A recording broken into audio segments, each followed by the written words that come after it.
Howdy, folks. Well, here we are.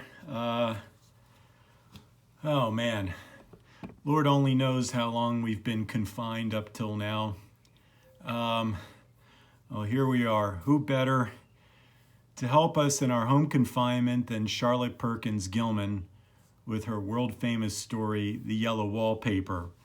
It's actually at a conference some years back when I was in graduate school, and I met her grandson. Her grandson, the son of the daughter that she talks about, the baby in this story. That's who the grandson is. Anyway, so, yeah, okay. Well, just a couple comments about the story before we start digging into it. One thing to keep in mind is that this is a hilarious story.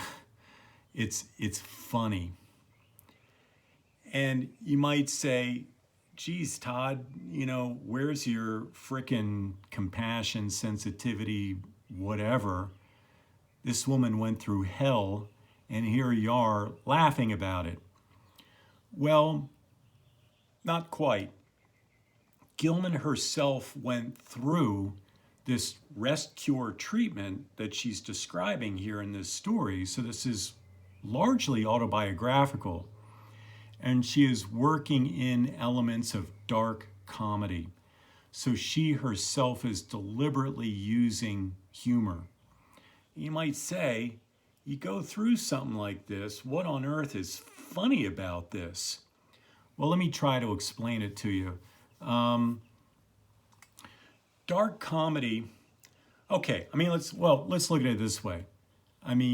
All the oppression that this poor woman faced, you might say, okay, this woman is a complete victim and she's overwhelmed by this force, essentially patriarchal authority in all its different manifestations through the poor treatment of her husband, through the medical community, and just through cultural, cultural beliefs about women, that they're essentially second-class citizens, beliefs and practices. So here's here's the narrator of the story and just being overwhelmed by this power.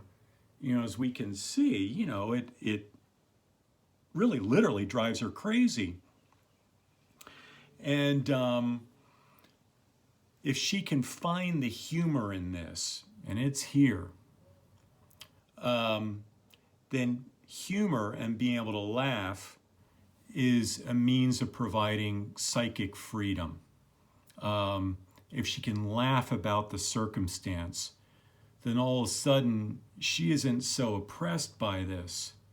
She has perspectival change in attitude. And as a result is able to see her condition in a fresh new light and is freed up from that condition. She's taking power back as she's able to laugh and experiences freedom. And then as a result, she's able to plot a course forward in her life in terms of how she's going to handle this oppression that she's faced with. And, doesn't it kind of work in our circumstances today? We're in the midst of this global pandemic. And believe me, the irony of, having this story show up on the syllabus in the midst of this global pandemic, when we're all stuck in our homes like this, on some level is just hilarious. So if we can talk about, I managed to get through another day without tearing the wallpaper off my house. And I bought this house and it has this really ugly wallpaper on it. And believe me, I would love to go and tear it all down, right? So anyway, maybe in a fit of madness, give me a few more months, maybe I will. But you see what I'm getting at? To be able to laugh at our circumstances gives us much needed break internally. We stop taking our situation ourselves so seriously, and as a result, we're able to find a way out. Okay, so that's one reason, one way that the humor is functioning in this story, and I'll show you how it. I'll show you the place where I think it's operating. Okay. Well, another question about the story. Here's something else to think about that may not have come up for folks. I didn't see it in the discussion when I looked at it last night. And that is this story really a ghost story? In other words, is there really a ghost operating in here? I think the way that the text is supporting the reading about a woman's descent into madness because of her oppressive treatment, I think that's clear to everybody. But what's less clear is this really a ghost story? So in that sense, is the story really operating in the classic Gothic mode like Edgar Allan Poe, where the text supports both a rational reading, that it's about a woman's descent into mental illness, or an irrational reading? Is it a story about a woman being possessed by a ghost? Okay, well, I think the text supports both readings, so let me show you what I mean. This is the story as a ghost story. So if you look just at the beginning of the story, standard Gothic elements, and I'm not going to give you page numbers. I think my text is different from the one I gave you on the computer, but this is the very, very beginning of the story. So this is when they're first showing up at the room where the wallpaper is. They're driving up so she can undergo her treatment. A colonial mansion, a hereditary estate, I would say a haunted house, and reach the height of romantic felicity. But that would be asking too much of fate. Yeah, be careful what you ask for. She may well have stumbled into a haunted house here, in other words. Still, I proudly declare that there is something queer about it. Else, why should it be let so cheaply? So this is something right out of Scooby-Doo, right? I mean, here's a house and an abandoned mansion being rented cheaply. There is some fishy story behind this. And why have stood so long untenanted? John laughs at me, of course, but one expects that in marriage. So there you go, right off the very beginning, you're starting to get a handle on the gender dynamics within this marriage. One expects to have your husband laugh at you and demean you and minimize you and trivialize you and everything else, right? John is practical in the extreme. He has no patience with faith, an intense horror of superstition, and he scoffs openly at any talk of things not to be felt and seen and put in figures. Okay, so yeah, and then so that's another classic trope of a ghost story. You have one person that seems prone to believing in ghosts, and the other person who's a rational one saying, oh, stop with that nonsense, go back to bed and be quiet. People still watch that cartoon, Courage the Cowardly Dog, right? The dog believes in ghosts, the old man not so much. Or the X-Files, right? Scully and Mulder, I'm actually forgetting which is the man, which is the woman, right? The man believes in ghosts, right? The woman doesn't. She's a scientist. Let's look at this in a lab and get a rational explanation. So that's, that's a classic push and pull here. So far, looks like a classic Gothic ghost story. Okay, and then fast forwarding towards the end, 1665. Oh, why am I saying that? You don't have this. This is about 6 pages in. This is just before the section break that starts, "It is so hard to talk with John about my case." I'm going to read that paragraph just before that. There are things in that paper that nobody knows about but me, or ever will. Behind that outside pattern, the dim shapes get clear every day. It is the same shape, only very numerous. And it is like a woman stooping down and creeping about behind that pattern. I don't like it a bit. I wonder, I begin to think, I wish John would take me away from here. So is she seeing a ghost? Is she seeing a ghost? And then what is happening at the end of the story, one way to explain who Jane is, right? The woman has been possessed by a ghost or a demon and displaced Jane, who's the narrator. Does that make sense? This is like the movie The Exorcist. People still watch that movie, right? A demon shows up and possesses this woman's body, and the woman, the girl, is just buried in there somewhere. She's gone, right? And it's the demon who's taken over. So is that what's going on here? When at the very end, when you have, where is it? The very end of the story. Where is it? Okay. I've got out at last, said I, in spite of you and Jane, and I've pulled off most of the paper so you can't put me back. Right? Y'all know this line, of course, that this is a ghost who's saying that. Ghost has been trapped in the wallpaper, has been set free, and now has taken over the body of this vulnerable woman, the narrator.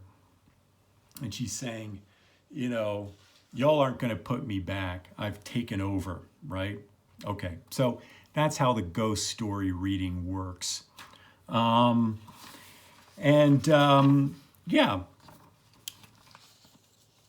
So this then brings us to that question of the discussion on one of the discussion boards. Who the heck is Jane? And either way, whether it's a ghost story or a story about insanity, Jane appears to be the narrator. I like that idea, by the way, that Jane is actually the woman that John, the husband, is off having an affair with. That was an interesting take, and I think the story would support something along those lines. Okay, but who is Jane?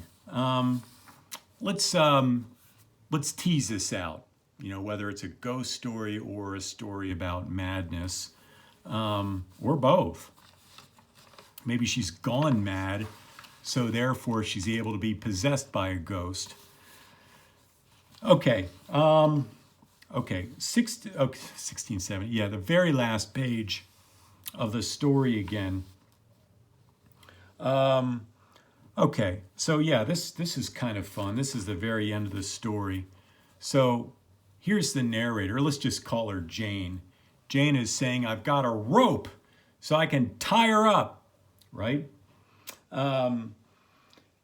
That Jenny did not find. If that woman does get out and tries to get away, I can tie her. Okay, so again, you're seeing a conflict from right here that a lot of you pointed out between Jane, the narrator, who wants to try to tie and confine this crazy, angry woman. She's like full expression of the id, using Freud's kind of language of the unconscious, the repository of the unconscious repository of rage. Okay, that Jane seems to be in cahoots with John the doctor and keeping that inmost self repressed. And here you're seeing that. Jane seems to be in cahoots with the doctor. I'm going to tie that woman up and keep her confined. Okay, so skipping down about 10 lines from that, So here it is. So far, we still have the narrator speaking, Jane, in her own body, right? I don't like to look out of the windows even. There are so many of those creeping women, and they creep out so fast. So, again, is she just seeing things, or are these ghosts? This is a haunted house. And this is a house where maybe other women have died. You know, we talked about, you know, the room where she's confined being maybe a nursery or something. Well, if it's a nursery, you know, would there be bars on a window in a nursery? You know, it could well be that this is an attic where we had to keep up, you know, crazy Aunt Bertha locked up because she's freaking nuts. And back in those days, you know, you didn't have mental institutions to take people to, so we'll just lock up crazy Aunt Bertha up in the attic. So that could be the source of the ghost, right? And there are other ghosts, right? Too, that of women who may have died in that property because of being abused in an unhappy marriage, unhappy familial situation, and through really, really bad mental health treatment. So she might really be seeing a ghost of these previous tenants, and that's why the house is can't be rented out. It stood vacant for so long. Okay, or again, maybe she's just crazy and she's seeing stuff, right? Your choice. You get to decide. Okay, but she's seeing these many creeping women out there, and they creep so fast. I wonder, okay, I wonder if they all come out of that wallpaper as I did.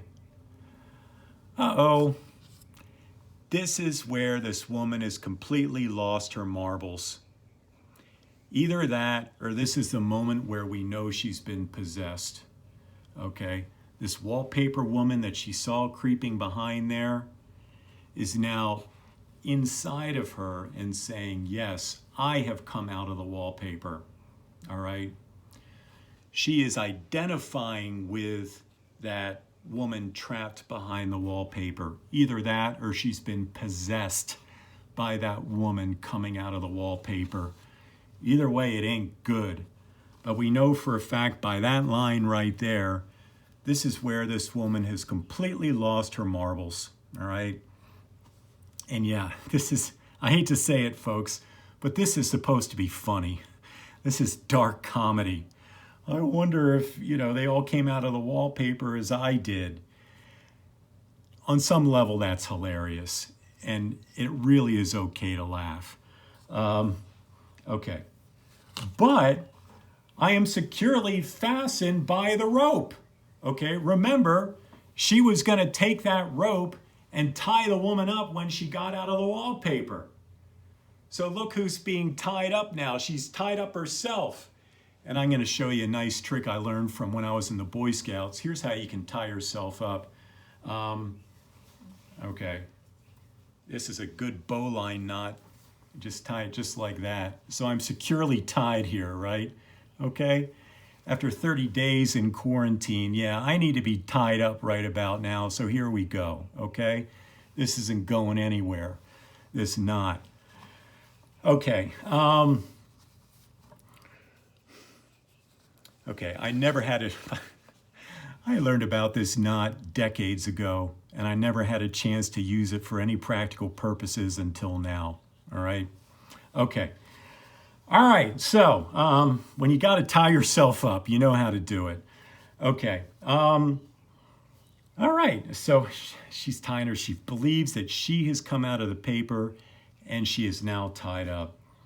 I'm securely fastened by my well-hidden rope. You don't get me on the road here, right? I suppose I shall have to get back behind the pattern when it comes night, and that is hard. Oh my goodness. Whew. Fully, completely gone bonkers.